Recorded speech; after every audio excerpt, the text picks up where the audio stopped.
15 अगस्त independence day. Bharat को स्वतंत्रता मिले 73 साल हो गए हैं। बहुत से क्रांतिकारियों की वजह से आज भारत आजादी की खुशियां मना रहा है। भारत को तो आजादी मिल गई, पर क्या भारत की लड़कियों को अकेले घूमने की आजादी है? आजादी का मतलब क्या है? एक बार ना खुद से पूछिए। आज भी लोग अपनी घर की औरतों को और बेटियों को घर से बाहर अकेले भेजने से डरते हैं। इसका मतलब ये नहीं कि वो उन पे भरोसा नहीं करते, बल्कि वो बाहर के लोगों की नीयत पे भरोसा नहीं करते। घर से बाहर पांव रखते ही एक लड़की को कदम कदम पर इन घिनौने लोगों की नजरों से सामना करना पड़ता है। बस हो, ट्रेन हो, कॉलेज हो, ऑफिस हो या फिर कोई पब्लिक प्लेस, हर जगह ऐसे घिनौने नजरों से देखने वाले लोग मौजूद होते हैं। भीड़ में औरतों का फायदा उठाना, कहीं भी टच करना, ये तो रोज का सहना पड़ता है। आज भी डर लगता है उन लोगों की नजरों से, उनके छूने से। सारे शरीर पर कपड़े होने के बावजूद हमें ये सुनना पड़ता है कि लड़कियों को तो कपड़े पहनने की तमीज ही नहीं होती है। छोटे छोटे कपड़े पहनकर लड़कों के साथ घूमती रहती है, रात रात तक बाहर रहती है। ऐसे तो रेप्स होंगे ही ना। क्यों कि सिर्फ छोटे कपड़े पहनने वाले लड़कियों के साथ ही रेप होते हैं? निर्भया, आसिफा और प्रियंका, क्या ये सब भी छोटे कपड़े पहनकर घुमा करती थी? नहीं ना। तो फिर क्यों हुआ उनका रेप? क्या थी उनकी गलती? अरे 1-1.5 साल की मासूम बच्चियों पर भी रेप होते हैं, तब कहाँ कपड़ों का सवाल आता है? नियत उन रेपिस्ट ही खराब होती है और घूंघट लड़कियों को पहनाया जाता है। तेलंगाना में 9 महीने की बच्ची पर रेप हुआ। आंध्र प्रदेश में 16 साल की लड़की पर गैंग रेप हुआ। दिल्ली में भी 3 औरतों पर गैंग रेप हुआ। आज तक लाखों रेप्स हो चुके हैं, पर फिर भी कई विक्टिम्स को इंसाफ ही नहीं मिलता और उनके साथ सोसाइटी ऐसा बर्ताव करती है कि सुसाइड छोड़कर उन्हें कोई दूसरा ऑप्शन नजर नहीं आता। निर्भया को जस्टिस मिलने के लिए 7 साल लगे, तो क्या पता बाकी के लाखों लड़कियों को कब तक जस्टिस मिलेगा। इसी वजह से इंडिया में ज्यादातर रेप केसेस रजिस्टर ही नहीं होते। आज इंडिया में हर 15 मिनट में एक रेप केस दर्ज होती है। उन अखबारों की स्याही सूखी भी नहीं होती कि एक और बलात्कार की नई खबर आ जाती है। 2017 से लेकर 2020 तक 2.5 लाख से भी ज्यादा केसेस रजिस्टर हुए हैं। उनमें से 2 लाख केसेस आज भी कोर्ट में पेंडिंग है। अरे बाहर छोड़ो, कईयों के तो घर में ही रेप विक्टिम्स होते हैं और किसी को उसकी खबर तक नहीं होती। अपने खुद के घर में भी आज लड़की सेफ नहीं है और हम बाहर वालों से क्या एक्सपेक्ट करेंगे? लड़की को हमेशा केयरफुल रहना चाहिए, पर यह कभी नहीं कहा कि खुद के घर में भी केयरफुल रहना चाहिए। 93.3% केसेस में रेपिस्ट कोई अपने ही जान पहचान वाले लोगों में से एक निकलता है। लॉकडाउन में भी कई रेप्स हुए हैं।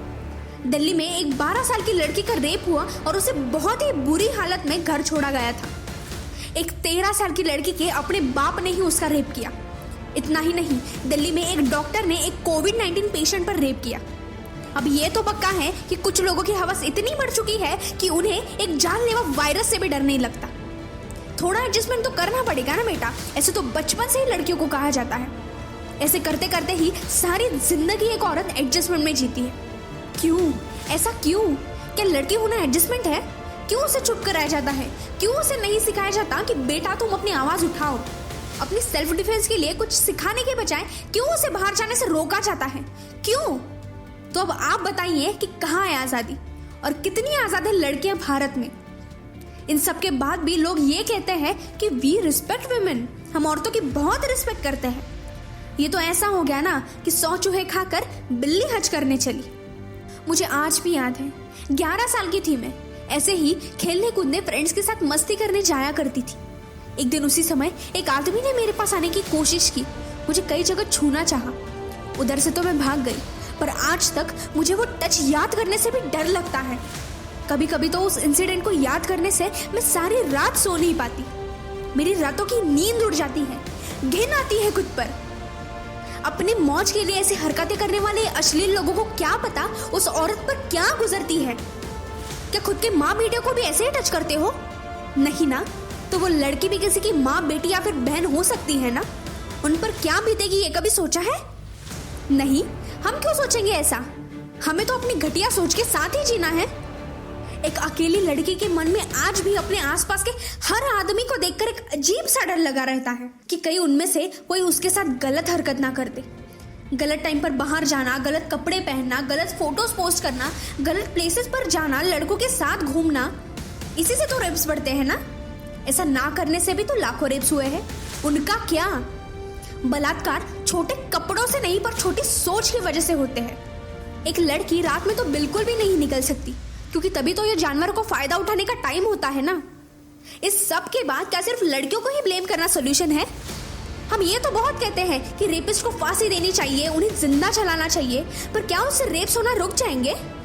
जस्टिस तो मिलना चाहिए, ये बात सही है, पर एक बार क्यों ना हम पनिशमेंट से ज्यादा प्रिवेंशन पर एक्शंस लेना चालू करें? तो लड़कियों को बाहर जाने से रोकने के बजाय क्यों ना हम अपने घर के लड़कों को सिखाएं कि बेटा, असली मर्दांगी लड़की की रक्षा करने में है, ना कि उसको रुलाने में।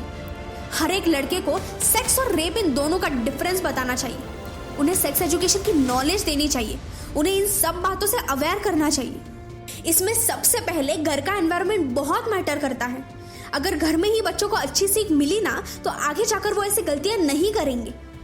अकेली लड़की मौका नहीं, जिम्मेदारी होती है, ये उन्हें बताना बहुत जरूरी है।